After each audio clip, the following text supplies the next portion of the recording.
வணக்கம். ஆகாஷ்வாணி புதுச்சேரி செய்திச் சுருக்கம் வாசிப்பவர் ஐஸ்வர்யா ரவிக்குமார்.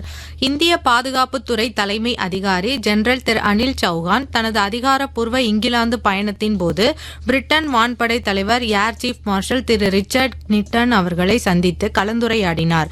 அமைதியான மற்றும் வளமான இந்தோ பசிபிக் பிராந்தியத்தை உருவாக்கவும் வேகமான தொழில்நுட்ப முன்னேற்றத்தை பயன்படுத்தவும் இரு நாடுகளும் வலியுறுத்தியுள்ளதாக தெரிவித்துள்ளார். மத்திய தகவல் மற்றும் ஒலிபரப்புத்துறை அமைச்சர் திரு அஸ்வினி வைஷ்ணவ் கடந்த ஆண்டு பஹல்கம் பகுதியில் நடைபெற்ற பயங்கரவாத தாக்குதலில் உயிரிழந்தவர்களுக்கு அஞ்சலி செலுத்தினார். சமூக ஊடக பதிவில் அந்த துயரம் ஒவ்வொரு இந்தியரின் இதயத்திலும் நீடித்து வருவதாகவும் பயங்கரவாதத்திற்கு எதிராக பூஜ்ய சகிப்புத்தன்மை கொள்கையில் இந்தியா உறுதியாக நிற்கிறது என்றும் அமைச்சர் குறிப்பிட்டார். இந்தியாவின் துணி உற்பத்தி துறை 2025-26 நிதியாண்டில் 2.1% வளர்ச்சியை பதிவு செய்து உலக சந்தைகளில் தனது உற்பத்தி தன்மையை வெளிப்படுத்தியுள்ளது.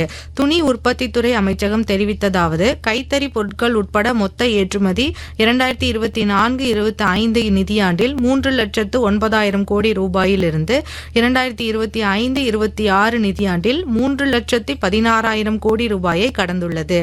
இந்தியா தென்னாப்பிரிக்கா அணிகளுக்கு இடையேயான மகளிர் 2020 கிரிக்கெட் போட்டியின் 3வது ஆட்டம் இன்று நடைபெறுகிறது. ஜோஹான்ஸ்பர்கில் இப்போட்டி இந்திய நேரப்படி இரவு 9:30 மணிக்கு தொடங்குகிறது. 5 போட்டிகளை கொண்ட இந்த தொடரில் ஏற்கனவே முடிவடைந்த 2 ஆட்டங்களிலும் தென்னாப்பிரிக்கா வெற்றி பெற்று முன்னிலையில் உள்ளது.